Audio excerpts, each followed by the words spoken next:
ইব্রাহিম খলিল জালালি আপনি লিখেছেন, আমাদের মসজিদের সামনে একটি 7 থেকে 8 বছরের পুরাতন পারিবারিক কবরস্থান আছে। মসজিদ সম্প্রসারণের প্রয়োজনে কবরের মালিক এটা মসজিদে দিয়ে দেয়। এখন এটার উপরে মসজিদ বানানো জায়েজ আছে কিনা? মসজিদের সামনে যে পুরাতন পারিবারিক কবরস্থান আছে, এই কবরস্থানে যদি দীর্ঘকাল পর্যন্ত কোনো কবর দেওয়া না হয়, অর্থাৎ যাদেরকে কবর দেওয়া হয়েছে তাদের অস্থি মজ্জা গোশত এগুলো মাটির সাথে মিশে গেছে, দেহ মাটির সাথে মিশে গেছে, এরকম যদি হয় তাহলে সেখানে মসজিদ সম্প্রসারণের অংশ হিসাবে ওইখানে আপনি স্থাপনা করতে পারেন, যদি এক্ষেত্রে কোনো ভিন্ন মত আছে। ইফতেহারা ইতি আপনি লিখেছেন, আমি কি হেঁটে হেঁটে বা কাজ করতে করতে দুরূদ পাঠ করতে পারবো? হ্যাঁ, অবশ্যই আপনি হেঁটে হেঁটে এবং কাজ করতে করতে দুরূদ পাঠ করতে পারবেন। দুরূদ পাঠ করার জন্য আপনাকে বসে বসেই পাঠ করতে হবে, এমন কোনো বাধ্যবাধকতা নেই। তবে নবী করিম সাল্লাল্লাহু আলাইহি ওয়াসাল্লাম দুরূদ পাঠ সন্দেহাতীতভাবে যত মনোযোগের সাথে করবেন, যত সুন্দরভাবে করবেন, তত বেশি আপনার এটার সুফল আপনি পাবেন। এরপর প্রশ্ন হলো, টিপ নিয়ে কটাক্ষের অজুহাতে এক পুলিশ কর্মকর্তাকে অব্যাহতি দেওয়া হয়েছিল। আসলেই সেই পুলিশ সদস্য এরূপ মন্তব্য করেছেন কিনা প্রমাণিত নয়, তবু তাকে তড়িৎ বরখাস্ত করা হয়। যারা বিগত রেজিমে এরূপ অন্যায় শাস্তি পেয়েছেন তাদের পরে বর্তমান সরকারের কি পদক্ষেপ নেওয়া উচিত বলে মনে করেন?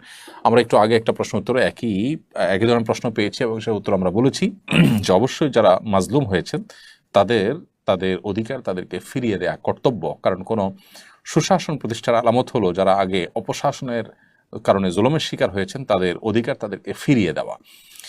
অতএব এই ক্ষেত্রেও আপনি যেটা বলেছেন যে তিনি করেছেন কিনা প্রমাণিত নয়, আপনার সাথে আমি একটু দ্বিমত পোষণ করি।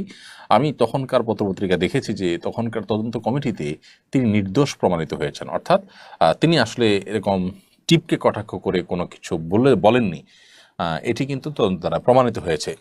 তারপরও যেহেতু আওয়াজ উঠেছে, তৎকালীন শাসকবর্গ দাড়ি বিশিষ্ট সেই পুলিশ সদস্যর প্রতি অবিচার করেছেন, অতএব তাকে চাকরিতে পুনর্বহাল করা উচিত। এটি বর্তমান যারা দায়িত্বশীল আছেন তাদের কর্তব্য বলে আমি মনে করি। বাচ্চা মৃত অবস্থায় জন্মগ্রহণ করলে জানাজা দিতে হবে কি না?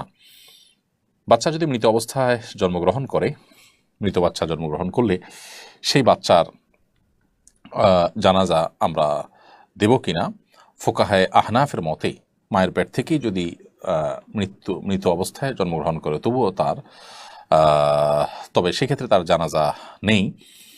যদিও অন্যান্য ফুকাহে কেরাম যারা আছেন হাম্বলি ফকিহদের মতে আপনার মায়ের পেট থেকেও যদি মৃত বের হয় তারপরও তার জানাজা দিতে হবে।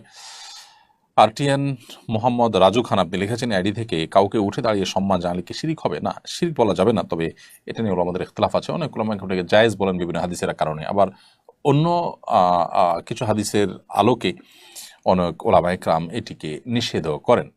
কারণ নবী করিম সাল্লাল্লাহু আলাইহি ওয়াসাল্লাম দাঁড়িয়ে সম্মান জানানোকে অপছন্দ করতেন বলে বিভিন্ন বর্ণনা রয়েছে, কিন্তু আবার কোনো কোনো বর্ণনা থেকে এটিকে অনেক ওলামা ইকরাম সাব্যস্তও করেন। তবে দাঁড়িয়ে সম্মান জানালে যে শিরক হবে ব্যাপারটা সেরকম কেউ কিন্তু বলেননি। আরিফুল হক লিখেছেন, কিভাবে দুশ্চিন্তা দূর করব? দুশ্চিন্তা দূর করবার জন্য আপনি দোয়া পড়তে পারেন, আল্লাহুম্মা ইন্নী আউযু বিকা মিনাল হাম্মি ওয়াল হাযান ওয়াল আজজি ওয়াল কাসাল ওয়া আউযু বিকা মিন গালাবাতিদ দাইনি ওয়া কাহরির রিজাল। আল্লাহ, আপনার কাছে হাম এবং হাজান অর্থাৎ টেনশন, ডিপ্রেশন, পেরেশানি থেকে আমরা পানাহ চাই, আশ্রয় চাই। আল্লাহর আশ্রয় চাওয়া এটা হলো সবচেয়ে বড় উপায় ডিপ্রেশন দূর করবার জন্য। সরি, এর পাশাপাশি ইস্তেগফার এবং দুরূদ বেশি বেশি পাঠ করাও ডিপ্রেশন দূর করার অন্যতম উপায়।